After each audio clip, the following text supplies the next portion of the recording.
en los lavavajillas. Las sanciones son como un veneno lento, tardan en hacer efecto, pero son mortales. Hoy Rusia no quebró, pero mañana seguro que sí. Aprobado el primer paquete de sanciones de la Unión Europea, el segundo, el tercero, el cuarto, el quinto, el sexto, el séptimo, el octavo, noveno, décimo, undécimo, enésimo.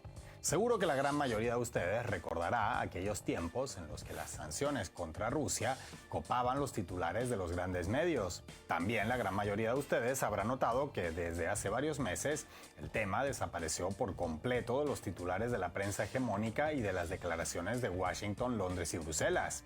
Vaya, ¿qué puede haber sucedido? Los detalles en este video. Ahí les va.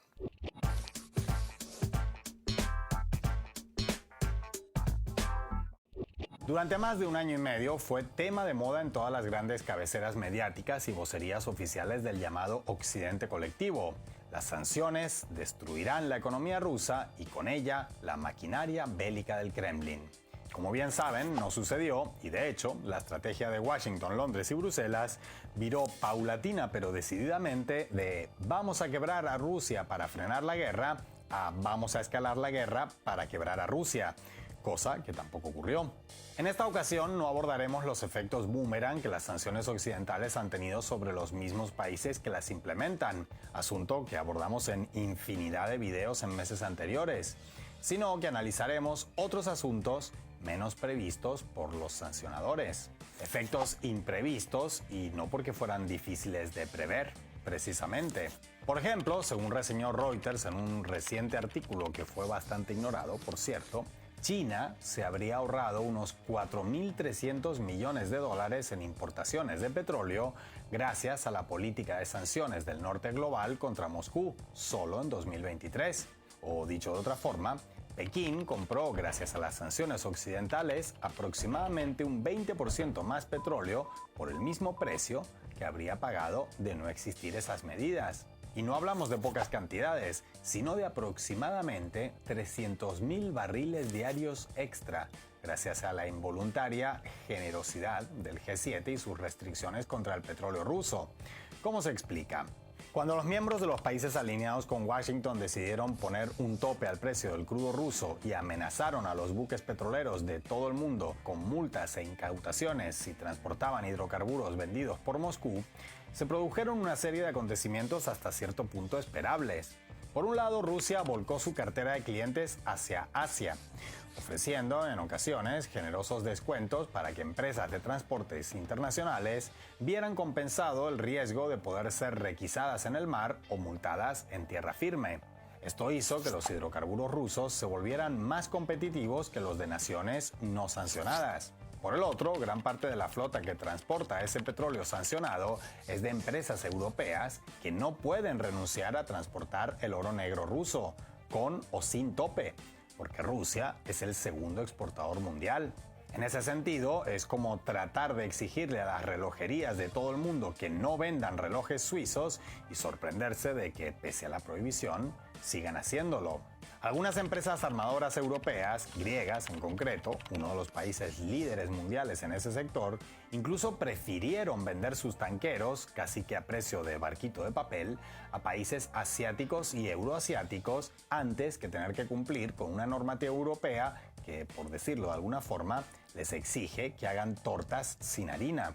Además, para que vean que no se trata de una peculiaridad apenas del caso ruso, sino una consecuencia de las sanciones, China no solo ha engordado sus posiciones de hidrocarburos gracias a las sanciones del Occidente colectivo contra Rusia, sino también gracias a las sanciones que desde allí aplican también a otros países.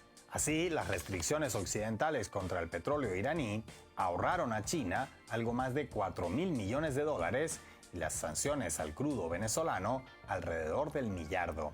En total, sumando esos dos casos al de Rusia, con esas asociaciones, Pekín en total se ahorró casi 10.000 millones de dólares en apenas 9 meses. Esta especie de rebalanceo, tras un año y medio de conflicto armado de alta intensidad y sanciones de igual o mayor intensidad, no solo se observa en el aspecto puramente energético. Aunque el G7 redujo drásticamente sus exportaciones hacia Rusia durante 2022, China entró rápidamente en el mercado ruso y en cuestión de meses ya suple con creces la espantada occidental. Hoy China exporta a Rusia mercancías por un valor similar al que Moscú importaba desde Occidente allá por los años 2008 a 2013, cuando las relaciones entre ambos eran cordiales. No había sanciones de ninguna clase y RT era visto por sus colegas occidentales como un proyecto televisivo, inofensivo y hasta simpático. Sí, existió esa época, aunque no lo crean.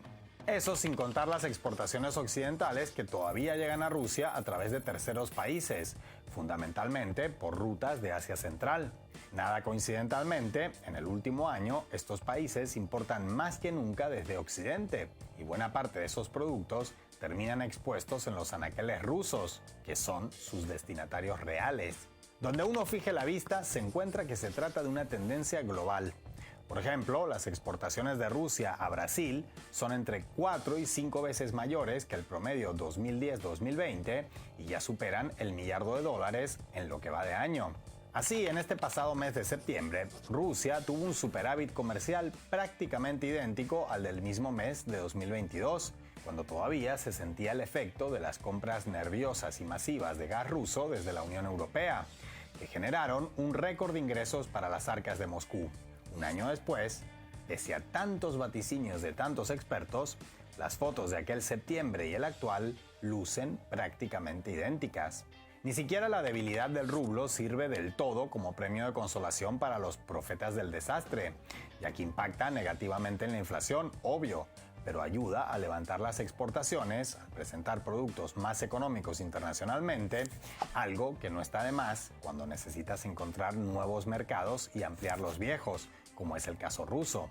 Por todo esto es que las sanciones ya no son noticia y hay que hacer una verdadera proeza detectivesca para encontrar unas pocas referencias al tema en los grandes medios. Y ni eso en el caso de tratar de hallar algún rastro en los discursos de los funcionarios que se erigieron como sus grandes valedores y hoy fingen amnesia.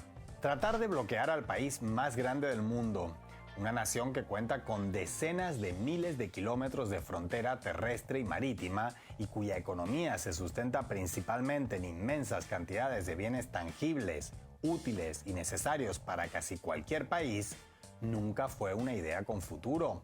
Y no faltaron quienes lo advirtieron desde el primer día, para ser despreciados con un «bah, eso es propaganda rusa para consumo de idiotas». Sin embargo, objetivamente, los frutos de esa política sancionadora han sido fundamentalmente tres. Fracasar en el objetivo final de quebrar a Rusia, afectar negativamente las propias economías de los sancionadores y, como guinda del pastel, terminar fortaleciendo al país que desde Washington, Londres y Bruselas califican como desafío o amenaza. Tremenda cosecha. Y a pesar de semejante balance, en lugar de evaluar si no sería mejor buscar otra manera de llevar sus relaciones con otros países, en el G7 y aliados prefieren guardar silencio sobre lo ocurrido mientras se estrujan la cabeza pensando en cuáles serán las siguientes sanciones y contra quién o contra quiénes las aplicarán.